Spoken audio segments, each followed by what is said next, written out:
Today, from Werk Force Brewing Company. What is it about your barrel aging program that puts it up here? Yeah, I don't know where to start with that. Just go, I'm the best. That's why. We decided that we wanted to build the pinnacle homebrewing supply store of Chicagoland. This wasn't just like a store you just come in and get your stuff and leave. Like, people were there for hours. We would all know the 6 degrees of Kevin Bacon. What is the 6 degrees of Workforce? Throughout Chicagoland, there's a lot of workforce influence and Chicago Brew Works influence that's out there in the marketplace. You got your own coach's tree. I do not have a sense of smell. Yeah. You don't. Hold on. Wait, a minute. wait. Hold on. Wait. We got to stop the presses. Yeah, what? We'll get to your opinions in a minute. What?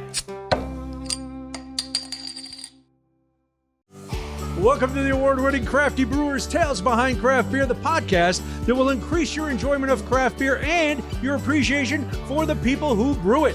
On this episode, we have traveled to Plainfield, Illinois to go from grain to glass with Werk Force Brewing Company. My guests today are the co-owners of Werk Force. We have Brandon Wright, he's the co-owner and the brewer. And then we have Amanda Wright, she is the co-owner and director of marketing and special events here at Werk Force Brewing Company.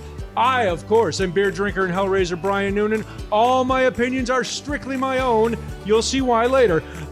Cody, who is behind the camera, is our executive producer, an award-winning producer, Cody Goff. What are you excited about for today's episode, Cody? Well, Brian. Oh, God, this smells so good. This smells so good. Holy shit. Cody. Hold on. Wow. The first profanity of the day. Oh, my God, I'm so happy right now. I'm happy to be at this brewery.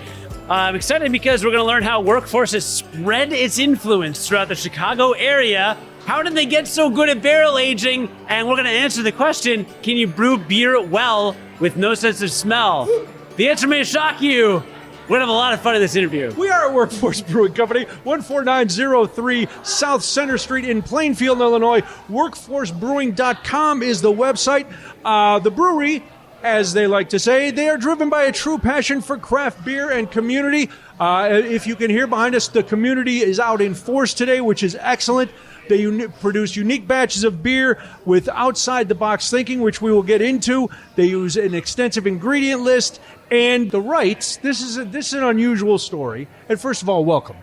I'm glad you guys are here. This is going to be exciting for me. I don't know about for you. I hope it is. Thanks for coming out. Oh, it's my pleasure. So you guys started out as a brewing supply store, mere feet from where we are now. Then you decided to become a brewery. Then you expanded the brewery. Let's start with that, because in 2012, you opened a brewing supply store. What led you to that field? Did you have backgrounds in brewing supplies, or did you just go, that might be fun? I'll take this one. Sounds like it was your decision then? Yeah, so Amanda has always been an entrepreneur herself, is a super successful photographer and had her own studio. So she was a lot of inspiration too for me, and watching her work for herself and be her own boss. I was at OfficeMax's headquarters, working on the third floor in merchandising, catalog design, things that I never wanted to do in life. And got really bored with that. Ended up working at a winery up in Long Grove for a year. Oh, okay. Did all the harvesting of the grapes. And I should back up. I started brewing in college. Okay. So I've been brewing for 23 or so years. So I always had a real big passion for homebrewing. Mm-hmm. Got a job at a winery, did the whole process from harvest in the fields to the barreling, bottling, all the aging. Learned a lot of the barrel age techniques from this old Italian gentleman. Figured I need to have some sort of a real job, and at that time ended up going into corporate real estate. Okay. Was in a suit and tie. Was miserable. Hated it. That seems the antithesis of the brewery. I'm not a suit and tie guy, but I was in it every day. Rode through the recession in 2007, 2008, 2009, kind of came back out of it, and decided that I was done. Didn't want to do this anymore. So the original format, I kind of had a moment where I was like, screw everything. I'm not going to, I'm going to start my own business, and it's going to be called Brando's House of Awesomeness, and we're going to sell skis, snowboards, skateboards, fishing tackle, homebrewing supplies, disc golf discs, like every hobby that I have. Everything. Yeah. And Amanda, being the brains of our operation, was like, sounds great, but it's not going to happen. Pick one. And so I really wanted to open a brewery. That was like where my, all these years of homebrewing, my passion and directive, had a really tough time getting into the beer industry. So kind of again said, screw it. Let's open a homebrew shop. There was nothing around that had all the supplies that we wanted. So her and I took, some of our life savings and got a computer, started it on our kitchen table, ordered supplies, signed a small lease north of town. It was about a 1,200 square foot unit. And we opened Chicago Brew Works, and that was in January of 2012. Kind of the rest falls into place after that. Wow. So at that point, home brewing was, it's still big, but it was really starting to hit its peak. Mm-hmm. So what was the market like out here for home brewers? Or were you drawing from the whole, like, Kankakee North or all over the state? Yeah, we really, so we had our first store. It was very small. We ran into some issues with zoning in the county, and we had to move out of there, and we found this location here, which is where we opened next door to where we are today. Yeah. And that was in 2013 or so. We were at our old location for about a year and a half, built out this and moved in 2013. And at the new spot, it was about 4,500 square feet, about 4 times as big as the original spot. We decided that we wanted to build the pinnacle homebrewing supply store of Chicagoland. So we had this huge selection of hops and yeast and malt, a supply, like equipment. You name it, we had everything. It was a kids' candy store, a big kids' candy store.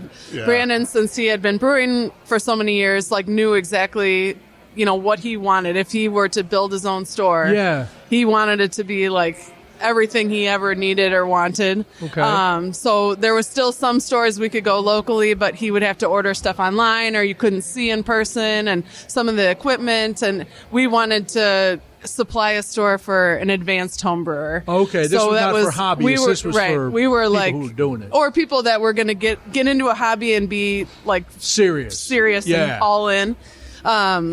What set us apart when we had the store was Brandon's passion for it. I mean, this wasn't just like a store you just come in and get your stuff and leave. Like, people were there for hours. We had taps, people could have beers and shop and talk about recipes and really like built a community of homebrewers. So you weren't just going to like get your stuff and leave. No, it was a hangout, and it definitely created its own community of people that didn't even brew before, but then when they saw the store, they're like, oh, I want to get into this. Give it a try. So the store's going well. You had said previously you always wanted to open a brewery. What drove that decision? Because you started the brewery in the same place the store was. How was that transition? How did that happen? Really it was to get the brewery off of the ground took equipment and licensing. And we didn't have the money for a lawyer, so we did all our own legal work and research. As we started to make money selling supplies, we bought, bigger brew kettles and things like that. So really, the delay of getting Werk Force off the ground was financials, right? So it took us, time to build that nest egg to then And we were start super everything. passionate about keeping it we've never taken on investors or anything, so it was important to us to be able to sustain and do it ourselves rather than getting in too big or, over our skis. The definition of grassroots, right? Started from nothing, and just every dollar we made, we put back into it. And you already had a built-in community, like you said, from the store. These people were predisposed to back you guys and to try your stuff and to support the brewery, right? Mm-hmm. Yeah, so the name Werk Force actually comes from, at the homebrew shop, we had a membership club, and you bought into this membership club, and with that you got special discounts in the store and different things throughout the year. So that membership was called the Werk Force membership at Chicago Brew Works. Oh, okay. So when we finally were getting all the licensing through for the brewery, we were trying to think of what are we going to call our brewery? And at the time, there were a few, they're now gone and defunct, but there were a couple breweries in Chicago, one being Chicago Brewing Company. So we were Chicago Brew Works, and we did use a trademark attorney because we wanted to be protected at least on our name. So we which was much more expensive than he originally told us. Funny how that works. Lawyer, Yeah. am I right? And he advised us at that time, do not use the word Chicago since we weren't in the city. There was another brewery in the city with Chicago, and he goes, legally, they couldn't, they couldn't cause us to not use the name, but they could have more money and more power and better lawyers and cause us a lot of make it a headache, hassle. right? Yeah. Okay, cool. So let's think of a new name. And we kept coming back to the community that had helped build our store, which was the Werk Force membership. Yeah. Thus, we chose that name, Werk Force Brewing Company.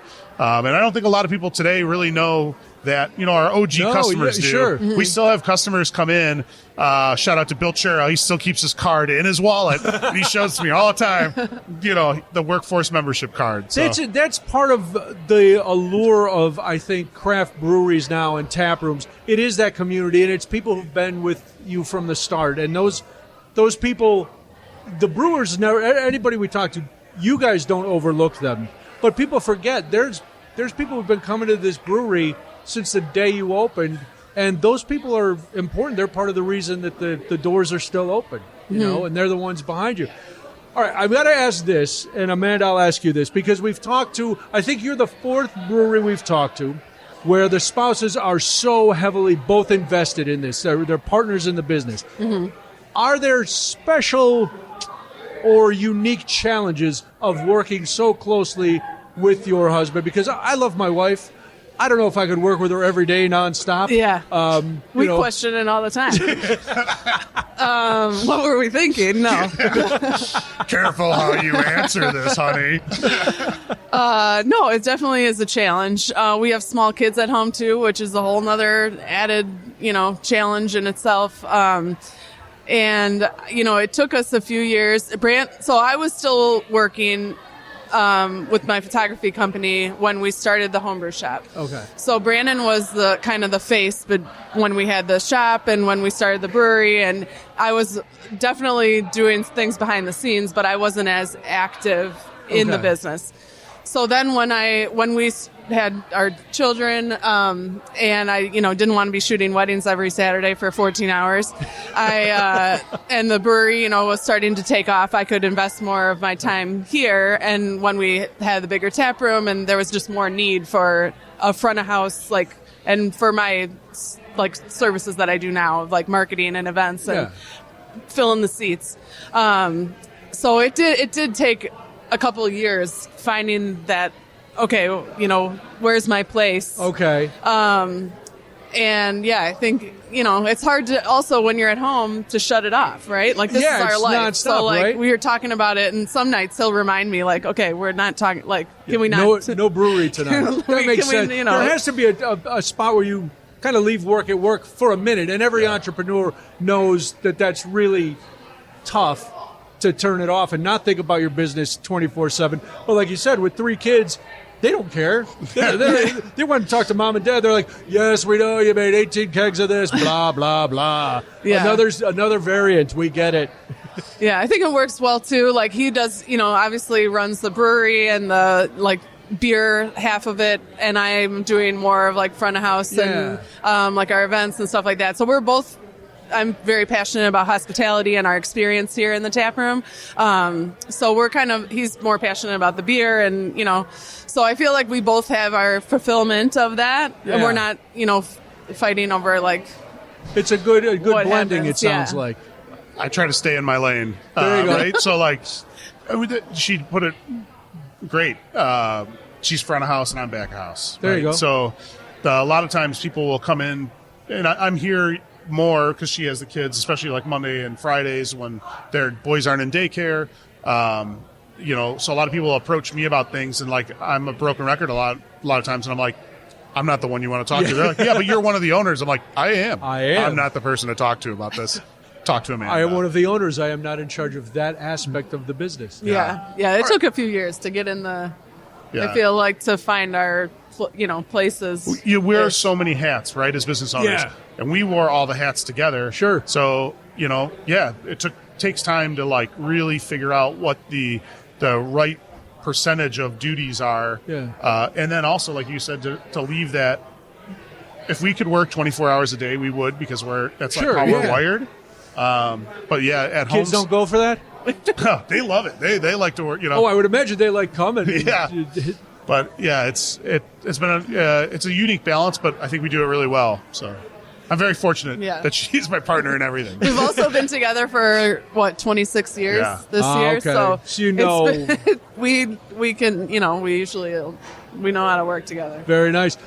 Now you said now you're in charge of special events in front of the house and all the hospitality, but the brewery, the original brewery, right at the other end of this building, was going very well. 2016, you decide, all right, we're going to start building out the brewery and tap room we're sitting in now, and a lot of that was due to your designs, Amanda. So as you and Brandon are working together to come up with the concept here, what was your thought process? What were you looking to design for the tap room? Yeah, I mean, definitely, like, community comes first for us. That's why we built this place. That's what we're passionate about, is gathering people together. So having a large, wide open tap room. We started pre-COVID with big communal tables. We knew from the start, no TVs. Nice. We wanted to. Oh yeah, I didn't even notice that, but yeah, there are none because everybody's talking. That's. I was like, oh yeah, everybody's having conversations. I like that. Yeah. I mean, it pushes people out of their comfort zone, and you meet new people, and all of a sudden now you got new friends, and people meet up here, and groups, bit larger groups, and celebrations, and so for us, we knew we wanted that communal, large, open tap room feel, and so.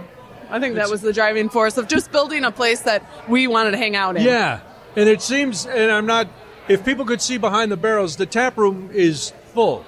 And full disclosure, we're recording on a Sunday afternoon. The tap room is full. We have a beautiful day for February, and the patio is full, so you've obviously done that.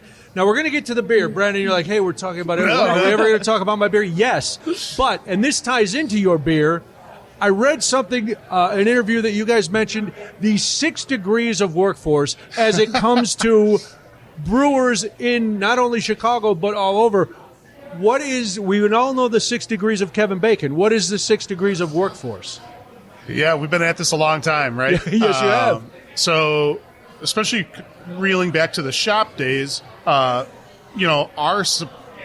ingredient selection was so extensive, there was nothing like it in the Chicagoland area. Yes. We had 300 different types of malts and 200 types of hops and all these different yeast strains from multiple suppliers. So a lot of aspiring brewery owners we're going to look at opening their own breweries used to shop with us. Oh, wow. Okay. And we used to spend a lot of time with recipe design and helping them out and kind of figuring out different things that they used then to open their breweries. So, we saw these guys as homebrewers from the beginning. Guys like, the Metal Monkey guys, the Mad Hatchet guys, Will County, Rocky Reef up in Wisconsin. Like, there's just so many breweries that used to come in and started as homebrewers. So it's funny. And then some of our employees and past brewers have moved on into other breweries and different things like that. So it's pretty cool. Throughout Chicagoland, there's a lot of workforce influence and Chicago Brew Works influence that's out there in the marketplace. You got your own coach's tree. And we've always been ones that were very accessible and easy to get a hold of, right? This is our baby. And so a lot of people that are starting breweries or getting their feet in the door use us for a resource, because we'll always take that phone call, answer that email, or talk to them in the tap room. We're here for people. And that's cool.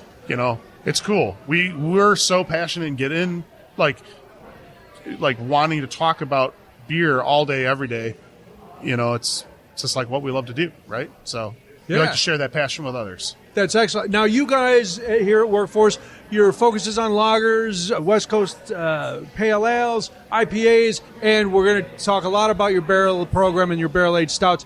But what were the first beers that you brewed when you decided to open down at the other end of the building and then brought over here? What were the recipes that you went with? For sure. So, like I said, I've been brewing for 23 years or so. The very first batch number 1 that we brewed as Werk Force Brewing Company was called Pineapple Express. Okay. That's what I'm actually drinking here. We now call it formerly known as... Yes, I had a taster of that when I first came in. It's really good. Explain what the beer is, and then why did you change the name? Was it the movie? Did Seth Rogen send you a cease and desist? What happened? I think did Seth people Rogen think would it was love I do too. And it doesn't even have THC in it. No. When we were going in for label approvals on our first beers, we had called it Pineapple Express because it's a very West Coast dank undertones. Yeah. It's a Citra Amarillo hop-based beer, just those two hops. So when we applied for that name, the TTB, Tax and Trade Bureau, rejected it on behalf of the name and said, unless you've used pineapple in it, it sounds like you've used marijuana in the beer. So we had to explain to them that there was no marijuana in the beer. Maybe in the name of the beer, while we formulated the recipe, but nothing in the beer. And they didn't buy that. They said you can't use the name. Okay. Now, later, people have used that name. I don't think they've gotten approval for it, the TTB, but didn't bother us. So we kind of had a running joke calling it the beer formerly known as ... And a lot of OG customers kind of know that story and how that formulated. So that beer has evolved over the years, and now we started doing a double dry hop version of it, and that's what's stuck today is the DDH. We call it double dry hop, formerly known as. That's what it's pretty much our main flagship IPA today. You hear a lot of double dry hopping for New England styles.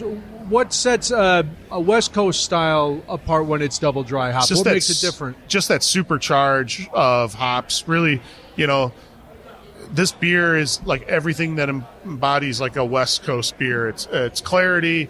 It's got just a touch of caramel malt in it, which in like today's IPA standards, you don't use caramel malt in anything, but like those classic West Coast IPAs, if you go out to Portland or drink gigantic beers or anything like that, and you get that old school West Coast style IPA, that's what this beer was designed around. And again, we rolled this beer out in 2014. Wow. So we were talking 12 years ago. IPAs today are a lot different than what they were back then. Yeah. But we still bring those classic West Coast styles out.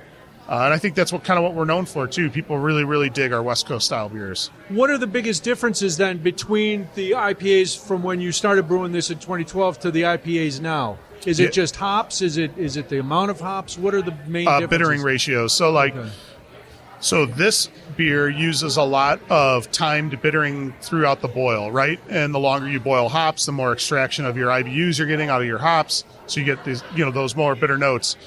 That's what this beer is, right? You're pushing your 65, 70 IBUs, where even West Coast IPAs of today are very either late charged with hops or dry hopped, right? Okay.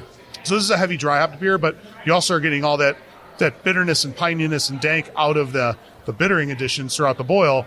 So like even some of our West Coast IPAs that we are brewing that are more modern today, they're very low on actual bitterness throughout the boil, and we're doing supercharges at Whirlpool, Flame Out, where you're not extracting the IBUs, but you're getting a lot of the flavor compounds out of it, as well as huge dry hop bursts, 2-3 pounds per barrel, on that side. Where even some of the hazy IPAs are breweries are going 5, 6, 8 pounds per barrel on dry hops and the hazies. So it's kind of this new wave of how people are hopping beers today versus what they were doing 10, 15 years ago. Are you finding that there was a period where the more hops the better? Everybody, we got so many hops, you can't even drink it. It's so bitter.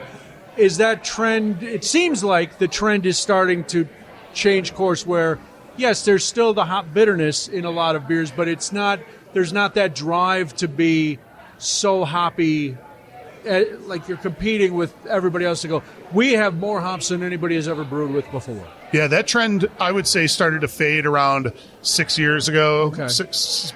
7 years ago. The IBU races were over, so people weren't, chasing after IBUs. They were chasing after flavor.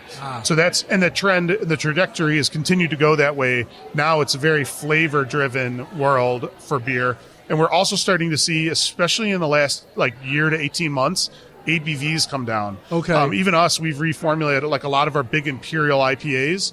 We're still using those same kind of hop ratios, but we're bringing our ABVs down.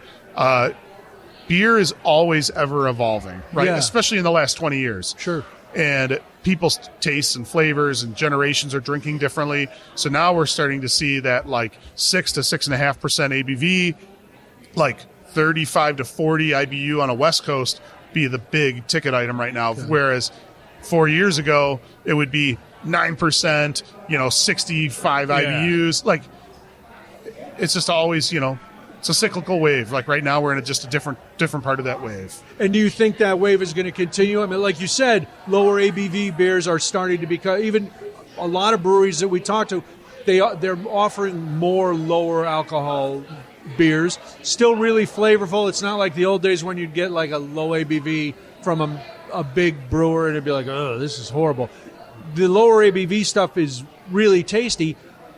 Is that trend going to continue? What do you think is the next level, if you had to predict? I really think that the sub 4.5 to 5% beers are the big next thing over the next few years. We brew a number of beers that are anywhere between 3.9 to 4.5%. Okay. And like Amanda's drinking our really decent, which is our low ABV lager. It's all malt, so there's no rice, no corn in it. So it's 100% malt lager coming in at 3.9%. And this is the really decent Citra. So we dry hopped it like an IPA at a heavy ratio on Citra. So you get this really nice Citra hop punch, but it's drinking light, crisp. It's a dry beer, 3.9%. It's a crusher. And like beers like that, we're starting to see more and more in the market. Well, I would imagine as people get older and grow and they have families and they want to go out and have a beer, but they don't want to have two beers and be wrecked. So if they could have two nice, really refreshing, delicious beers that are low alcohol and then go home and make dinner for the kids, seems like a win-win for everybody, right? You're correct. And if you look at Plainfield, where we are too, it's a lot of younger families, with kids that are, in the younger age group. So like for our demographics out here too, that's what we're seeing people want to drink. And we're of that demographic. Yeah. We've got kids that are 4 and 8, our twin boys that are 4 and our daughter that's 8. Same thing. We want to go out, maybe have a beer or two, but you want to have a low ABV beer because you want to be safe, still enjoy craft beer. It's a big movement right now. All right, we're going to get into, I got to take a break because Cody gets mad at me if I don't. We're going to come back with Brewer's Choice, but then we're going to get into the barrel aging program here. I got to find out what's going on with your Marzen. That's all I hear about besides Sleepy Bear and the barrel aging stuff. So we're going to talk all about that in just a minute. I am in Plainfield, Illinois at Werk Force Brewing Company with Brandon and Amanda Wright. They are the co-owners. Brandon is the brewer. Amanda covers everything in front of the house. Marketing, special events, anything that doesn't go in your glass, talk to Amanda. If it's in your glass, talk to Brandon. We'll be back with Brewer's Choice right after this on Crafty Brewers.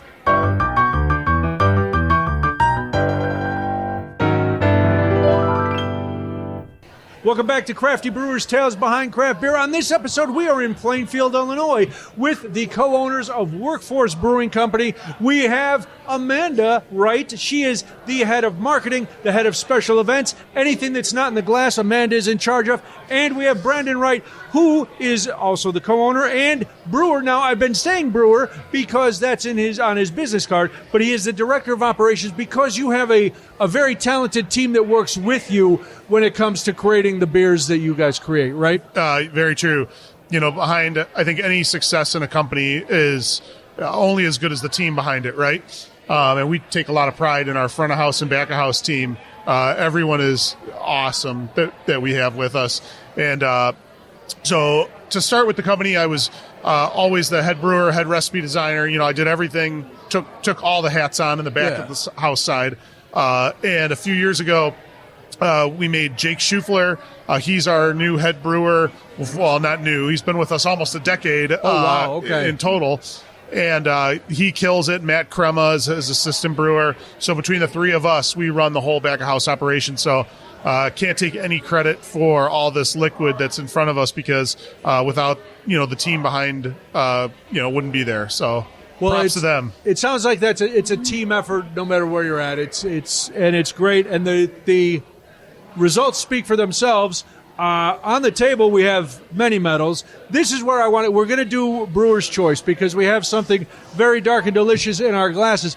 But you guys now have evolved to the point where you're known for everything, but your specialty seems to be barrel aging and your barrel aging program. You won, what was it, 7 medals in 8 years. You were nonstop. Your Count Humongous Chungus, which is a chocolate barrel aged stout, won bronze at the Great American Beer Fest in 23. Humongous Chungus won a silver at the 2024 U.S. Open. And the barrel aged, this sounds delicious, barrel aged Brambleberry Cheesecake Sleepy Bear took the gold. What is it about your barrel aging? Because we know now most breweries are trying at least some, but you guys have committed to this, and the results speak for themselves. What is it about your barrel aging program that puts it up here? Yeah, I don't know where to start with that. Just go, I'm the best. That's why. Just throw down a gauntlet for everybody else. No. Yeah, have the goose people coming at you and Rev and every other brewery. I think to start is that, Chicago as a city and the breweries that are here, it all started with Goose, right? And, we've been at this long enough too. As I mentioned earlier, I was in the wine side very briefly and learned some barrel age techniques out of the wine industry that I kind of brought into how we handle beer and transferring and purging the barrels and what we do to make sure that the liquid going in is of its peak, like the best liquid we can get into the barrel. Okay. Select the right barrels, and then once that liquid comes out of those barrels, how we treat it as far as handling that beer into the tank and what we're adding as far as like cacao nibs or Madagascar vanilla, or we're fresh roasting Spanish peanuts in this one, or caramelizing bananas for this beer, or toasting our own coconut. Like all the cacao nibs that go into our beer, we roast those in-house for every single one of those beers. So I think it's that really like transforms what Sleepy Bear is. But again, we also learned from what I was alluding to earlier, is we learned from some of the best in Chicago. Been very active in the Illinois Craft Brewers Guild for a long time. We've been, networking and we get with these brewers and we talk and we share tips and tricks and secrets. And I think that a lot of it is our take on how to do things, but also using information and education from the entire scene of Chicago. We're very, very blessed here in Chicago with the talent that has come out of this city as far as beer.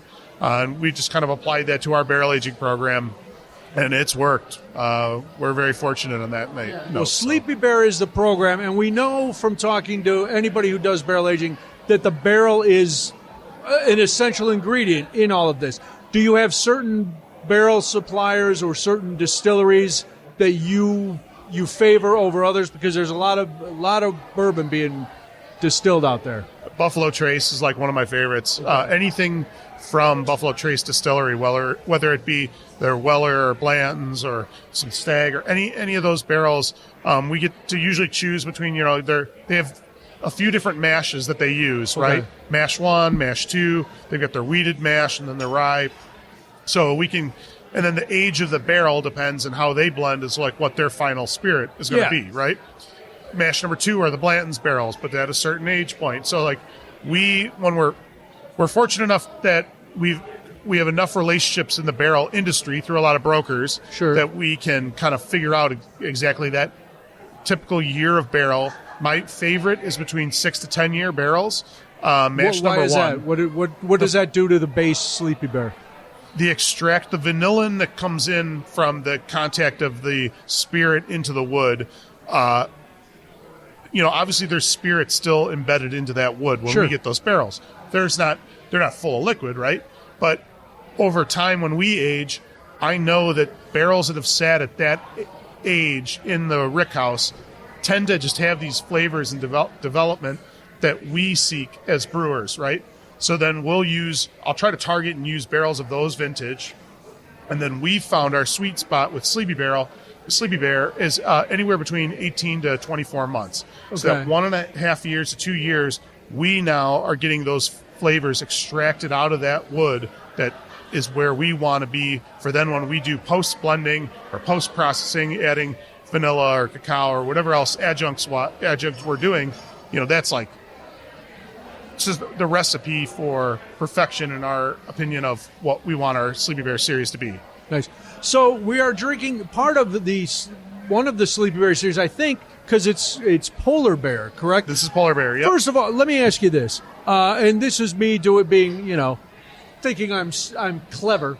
Is Sleepy Bear because the beer has to hibernate for a while? Is that where the name come from? If not, I love the name. Where did it come from?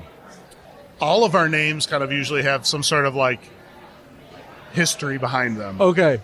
Sleepy Bear was the joke back when we were in college and we partied really hard all night and your buddy passes out on the couch and in the morning you're like, hey, bro, you got to get out of here. Go home.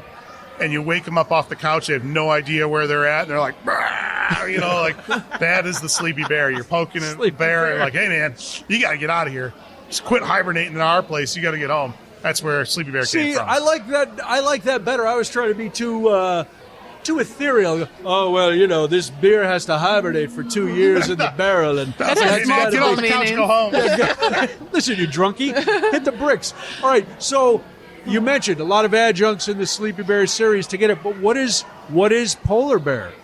So, because it's in really cool packaging. It is, yeah. We're very fortunate. We have a coffee roaster, 10 Drops, that's in our building right throughout the other side of the door. So we work with them hand in hand to come up with roasts for certain beers. So Polar Bear uses their Outsiders blend coffee. Okay. And it's it's a 2-year barrel aged imperial stout, rested on whole bean. We don't crack the beans at all. Oh wow! Whole bean coffee from 10 Drops. So we release it in January every year. Yep. And annually. So it takes on our Polar Bear name just for the time of year. Nice. Yeah. And Amanda, are you involved, because you're in the market, are you involved in packaging and labeling and design and that kind of thing as well? Yeah, all of our label design. Originally it started with a lot of my photography. So like our early labels, if there's a photo on it, it's probably mine. Okay. Now it's a little harder to keep up with their crazy names that they keep coming up with. And I'm running out of stock to choose from, but so it's kind of a mix now of either, if it's a designed label, I've designed that. If it's a photograph, I've probably taken it. Okay. And there's some other, random stock images too we'll fill in if it's just we're too busy or we can't keep up or, I don't have an idea or whatever. But now, are all Sleepy Bear, everything bottled like that with the wax, the big presentation? We do can some as well. Okay. So it just depends on, I guess, the size of the batch, or you can talk about how you decide that. Yeah, it depends. So when we roll out these Sleepy Bear series, our biggest one is our Thanksgiving week drop. There we're usually releasing something on Wednesday before Thanksgiving, Friday, Saturday, and Sunday, and every one is a different type of Sleepy Bear on every day. So for that, we usually do cans on the first few, and those are larger batches. Okay. So the smaller batch, kind of more unique stuff, we go to 375 ml bottles, and those are wax. So anytime you see a bottled Sleepy Bear with wax in it, it's usually a little bit, smaller batch, a little bit more rare for us to produce. How difficult is it to find the balance when you're adding coffee or any adjunct, really? Because sometimes with a coffee, whether it's a stout, whether it's a porter, whatever, the coffee doesn't really go. There's something off in the coffee, and that's not the case with this.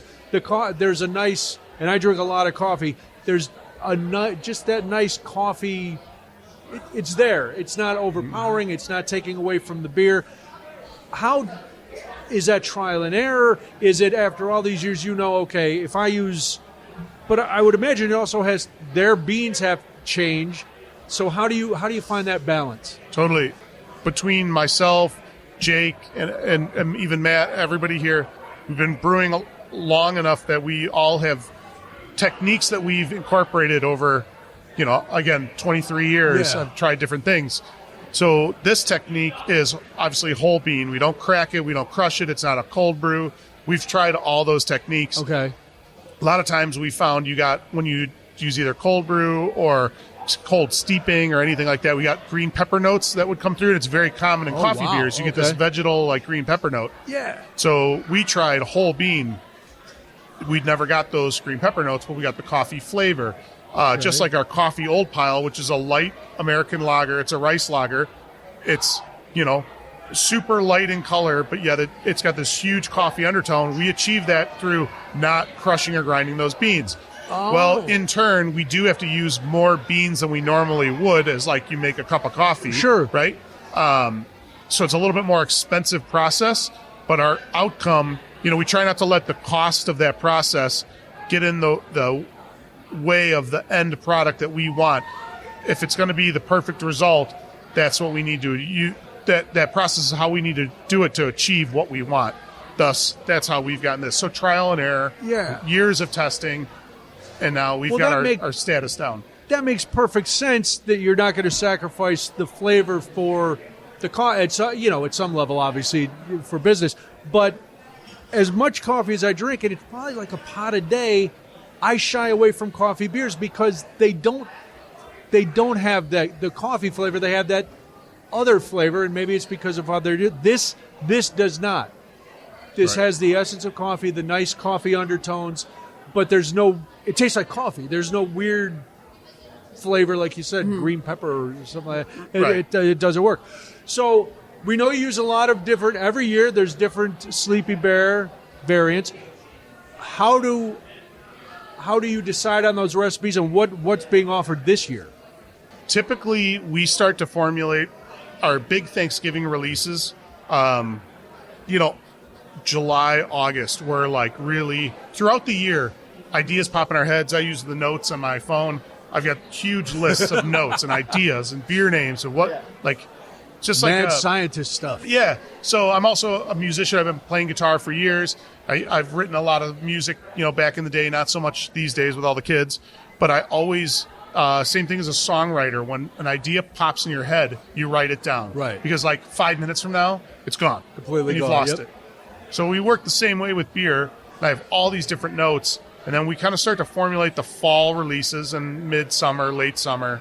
Throughout the year, we kind of hit certain things that we know, like Polar Bear, we do every January now. Okay. And so we kind of have those things in our itinerary. Typically in January, we write a huge calendar. I work old school, and we buy the paper calendar, Yeah. the desk calendar. I And love our those. whole brewing log is like a gigantic, piece of, brewing calendar. So we'll plan that out through the whole year. So that's You early did this year. mention, when we do adjuncts and add to the Sleepy Bear, in any of our beers, we're passionate about beer. Yeah. And we want our beer to taste like beer. Yes. So when they do add specialty flavors or things like that, we definitely take a little bit more of a subtle approach. And, I do feel like we do a great job with blending, because we in the end, we're drinking a beer and we want it to taste like a beer. And we don't want it to be overpowered by mint. Like if we do a mint, we want you to taste the mint and the chocolate and the beer. We don't want it to be just a mint If I bomb. want just a mint, I could go eat candy. Right. But I want So that is something something about that a beer. we really strive for, is that blend and making sure that in the end it does still taste like beer. Well, I want to pull Cody in because this is once we started talking about barrel aging, Cody would lose his mind, and in fact he has. Cody, you're drinking some Polar Bear. You love, I know, and listeners and viewers know you love coffee beers.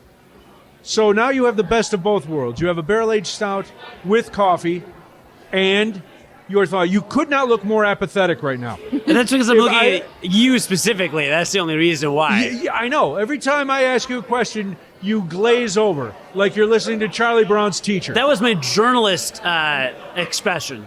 Well, the word I would pick starts with a J, but it wasn't journalist. Wow. Okay. Well, there All we right. go. No, it's great. You're talking about the flavor of it. So Brian does not have a sense of smell. That's not a joke. That's a real thing. And that is a real when thing. I even put my nose in this. Hold on. Wait. a minute. Wait. Hold on. Wait.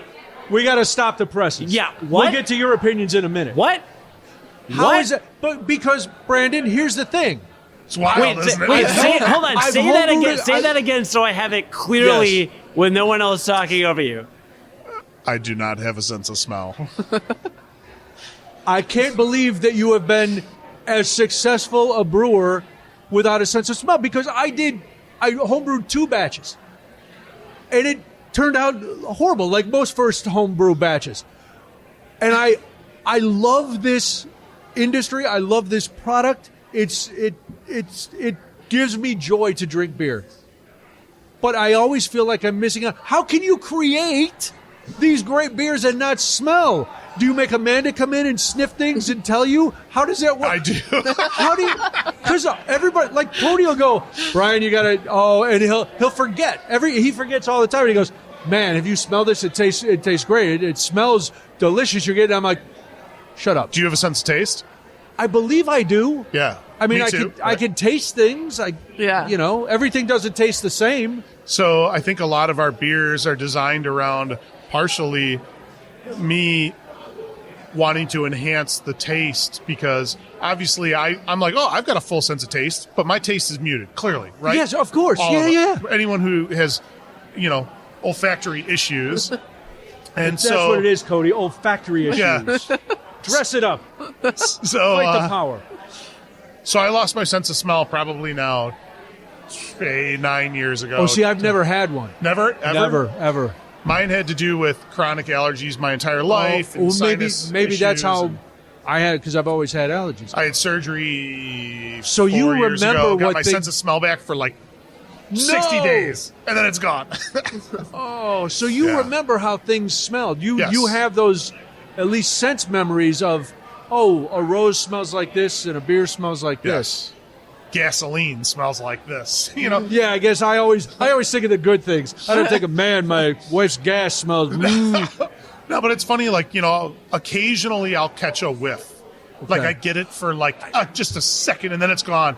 And like at a gas station pumping gas. Okay, that's a very pungent odor, right? I'll get something like that, or a strong barbecue sauce. You get something. Something, yeah. Things tickle up there, which is not a euphemism, Cody. Stop it. So what with the beer side of things, I think a lot of times I want the flavors to be what I can enjoy. Okay. So that has a lot to go into our flavor compounds that we're coming up with, these different beers. Wow. This is amazing, and you give me hope. Not a lot. Not that I'm ever going to try to be a brewer. But it's bleak, but there's hope. Yeah, I didn't say there was a lot of hope, Brandon. I did a little twinge of hope. All right, Cody. Now back to your evaluation of the car. I can't believe I found a fellow olfactory challenged person, and he's a brewer. That sounds like a beer name, Olfactory Challenge. Olfactory Challenge. What does this smell like? I don't know, but you'll get the taste. Look, the beer's really good. It smells like coffee. It tastes like coffee. I really like it, okay? That doesn't matter. The smell thing is more important. Because Brian's whole hypothesis is like, well, I don't have a sense of smell, so I could never brew. And you've proven that that's not the case, right? Yeah, but he had a sense of smell at one time. Sure, but 9 years ago, right? You started Werk Force. I do know other brewers out there that don't have a sense of smell. Really, as well. they won't admit it. I don't need to name drop. No, but don't name drop. Don't let them come out themselves and admit it themselves. Yeah. I've actually had one brewer almost cried when he found out I could not smell. That's right. Because he had such an advanced palate and stuff. He felt so bad for me that he couldn't understand how someone could be denied this set, and I was like, dude, it's okay. I mean, it's been my whole life. It's not but now, all right, now we're gonna have to, Cody, put this down, put this in your notes, and spring it on me as another surprise segment, which you like to do. That we have to ask if they have a sense of smell. Yeah, are there particular? Is there any part of the brewing process particularly challenging without it? Like how much do you feel like you're missing? How much of a kind of a handicap does it give you? So truthfully, it's off flavors, right? Yeah. So a lot of off flavors are picked up through sense of smell. So a lot of times when we do sensory panel around here to make sure that like all the beers are clean and everything's going right, we involve Amanda's got a great sense of smell. She's hypersensitive to like copper off flavors, metallic, things like that. I can get diacetyl through I've learned and taught myself I can't smell butterscotch, but I can like feel it on my palate. It's like usually a little bit slick, but we use all of our other brewers and even staff, to sit down and make sure we go through sensory analysis. Luckily, Jake and Matt Brewing, they're so good at what they do that we don't fortunately have, issues like that to have to really work through. Wow. But however, we're always hypersensitive and hyper aware to that. And I am, because I know that shortfall it's a sense that's not there, right? Yeah. So we've got to be really careful and make sure that we're like critical on every part of our process to make sure that we don't, have those markers. Well, as you can imagine, this was not a planned out part of the interview. That's why I love talking to and just having a conversation, because things come up and it's like, hold on, wait a minute. You had another follow-up, Cody? I had one other Cody question, has a lot of follow-ups. and we're already over time, so I know you probably have one more question you want to ask. You have to, yes. But I do have one seemingly maybe weird question, but as you were talking about taking notes, throughout the year, kind of for everything, I'm guessing the answer to this is no, because you said you get the old school notepad, you write things out. Sounds like you do things in an old school way, but do you use AI for any of this? Like, do you take that list of like, oh, here's like 20 adjunct things. Do you throw it into Claude and say like, what do you think might sell well? What do you think might be easy to do? Do you do any of that kind of stuff? No. Yeah, we don't. We don't use AI for anything like that. I will be very honest that occasionally when writing a beer description, we can only write dank, citrus, pine so many ways. I have absolutely been like, all right, ChatGPT, how can you spin this a different way? Because it's because really, what does dank mean anyway? I think of underarms. So it's like, it's one of those things where we've used it on beer descriptions, but I've never ever used it to help me plan out what to brew or to design a recipe or anything like that. When it comes to recipe design, all we are chefs of beer, right? So we love to cook at home. We are professional home chefs. So we know how to use, salts and spices and herbs and to create dishes at home. And beer is just like that, except our the fine art medium that we're using is grain, hops, yeast, our water, salts in the water. So that's how we make beer. And if I were to use AI to assist with that, that's not fun. And we like to have fun every day at our job. So then you also don't you have a sense computer take the fun out of it? This is my creation. It's not somebody else's creation. You have ownership of. You have either the pride of it being a success or the fun of going, well, that didn't work. Let's try this to make it work. It's all you. And like you said at the beginning, Amanda, even with investors and stuff, it's all you. Mm-hmm. So it would seem odd then for you to trust our computer overlords to come up with your recipes. Yeah. It just doesn't mesh. Yeah. AI isn't going away. No, it's not going away. If anything, it's getting more intense.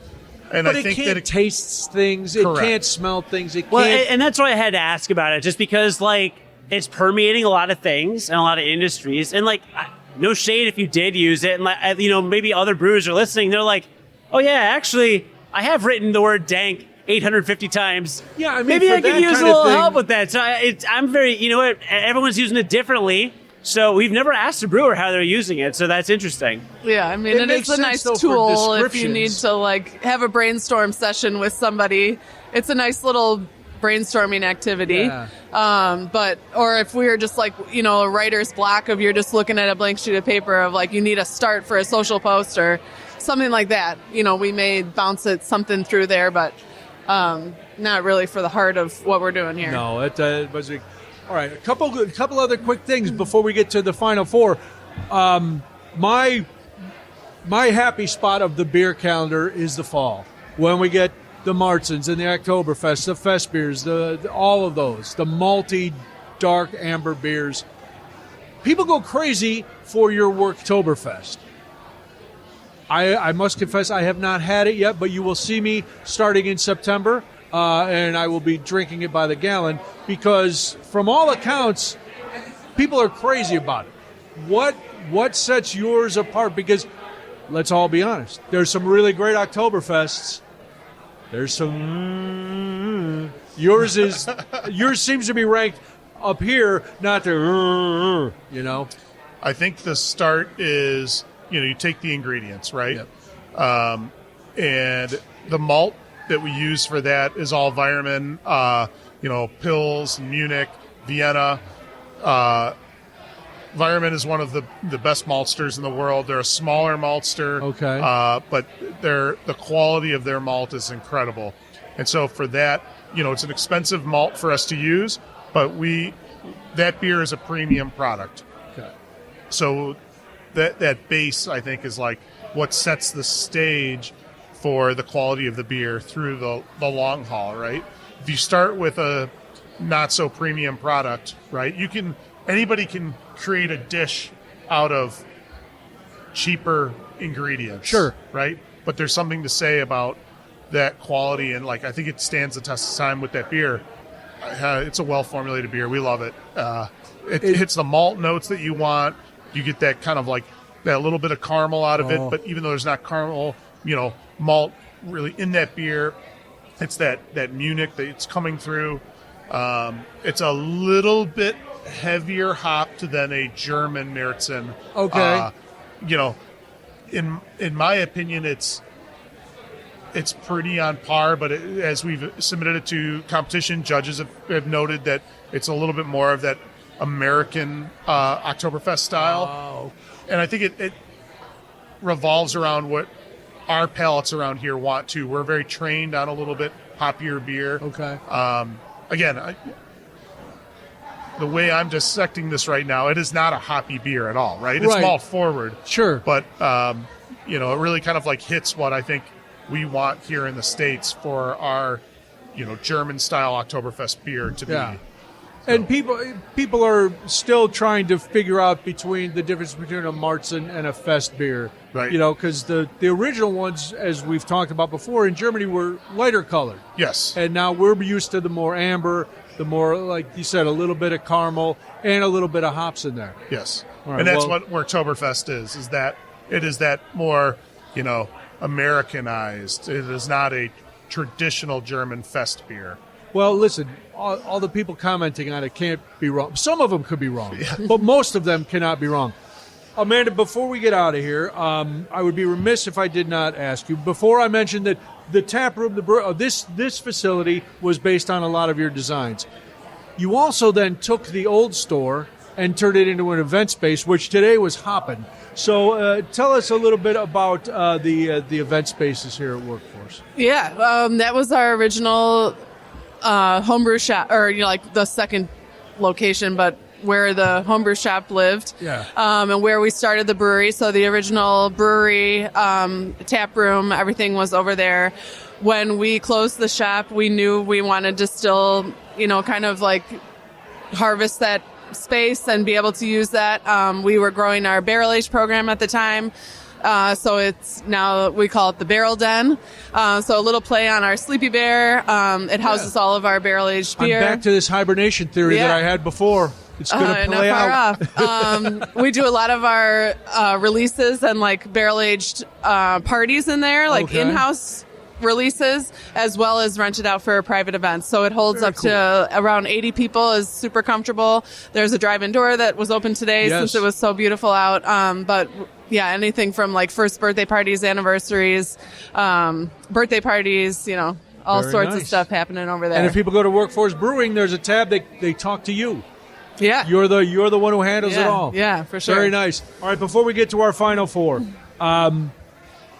where do you see Werk Force evolving? Obviously, the evolution has been very successful from the shop to the new shop, then the shop into the brewery, then this. What's the next chapter? Or are you like, we're just going to focus on brewing really good beer here, that seems good too? I think you answered it for us. Oh. That's it. Yeah. That's it, man. We love what we built, and this is this was our dream. There We're you go. here. Yeah, I mean, living there's it. always a time where you're like, oh, what's not, But for What's us, next? it's like we kind of try to back ourselves off of that ledge, which we have done a few times, where we're like, okay, let's do, and then we kind of reel it back. And we're glad we did. I mean, there's a lot of breweries that expanded, huge Yeah. expansions, Oh, I know. and everything was going crazy there for a second. And, we kind of have kept hunkered down. We still self-distribute all of our beer. Nice. And now you have a kitchen So the kitchen actually is independent of us. Okay. They're kind of like a food truck window within our but space, you have it's food nice to available have food available. tap. Shout at all out to times. Happy Belly. They're awesome. Happy Belly. They're Shout incredible. out. Yeah. The food's great. So, but we, every time we get kind of excited about a new project or whatever, we try to reel ourselves back and like make sure it's the right decision. There you go.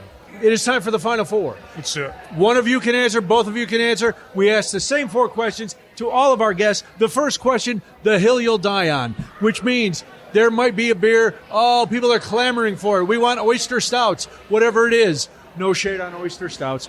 But for whatever reason, you will not brew it. Do you have that hill? How much time we got?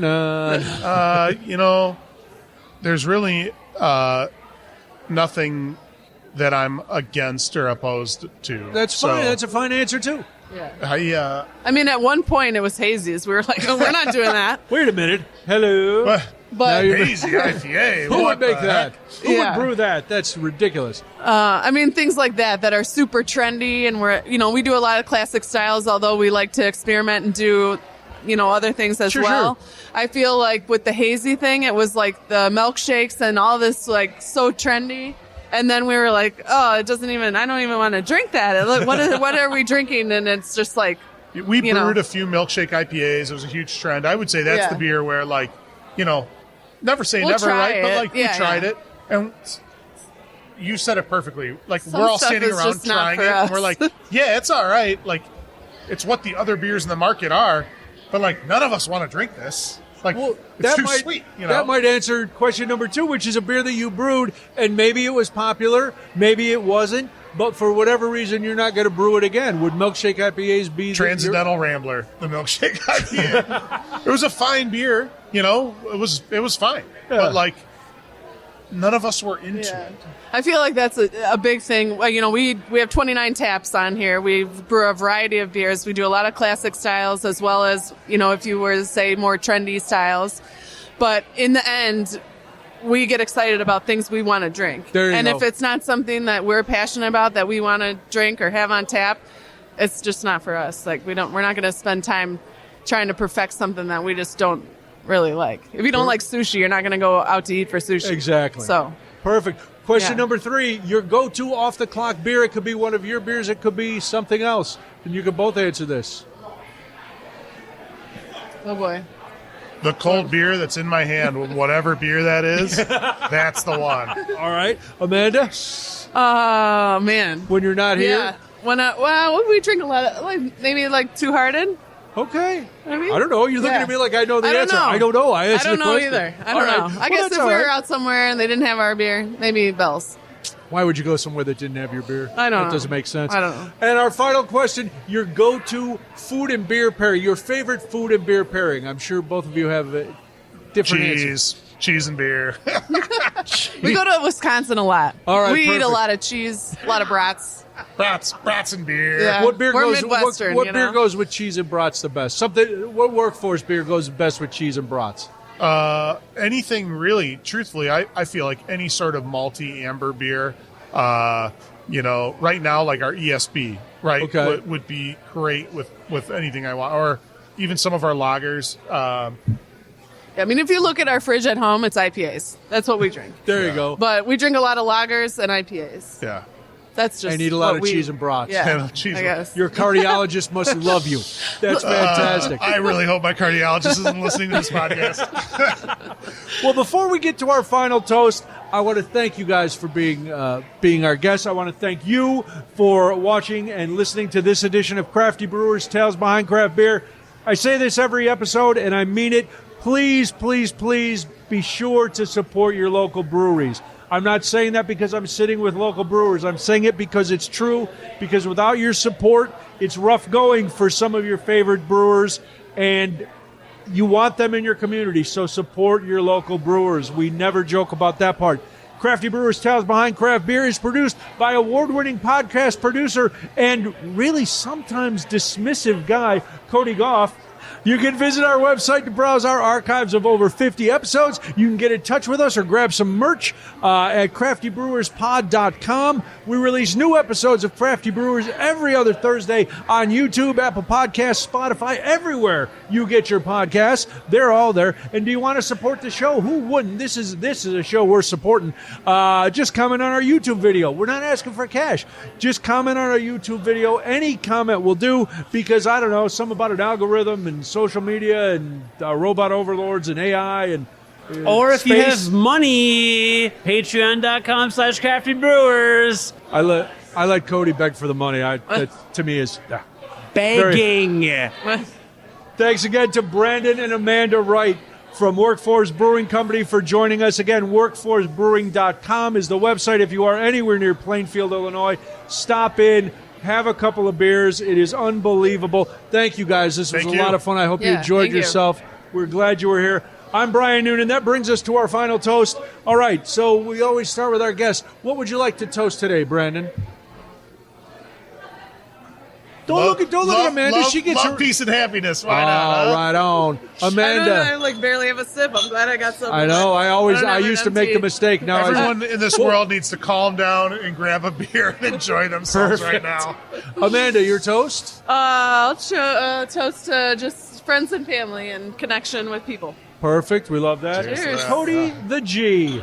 Well, just to our new drinking game, always drink responsibly, but will Cody not have remembered to actually have any beer left for the final toast? You are always... Today's answer is no. Another week that you have not saved it. I have failed, but that is that. And also, all the beer here is good, so come here. That's all. I will toast, as I am going to always toast at these things. New friends, new beers, great conversation. Thank you both for being here. Cheers. I appreciate it. Cheers. Cody, cheers to you. We'll talk to you again next time on Crafty Brews. I had one drop at the end there. I know. That's all. That's all Still I have. good. I kept watching. I was like, One I little still sip. have some of the... Okay, good. Got it.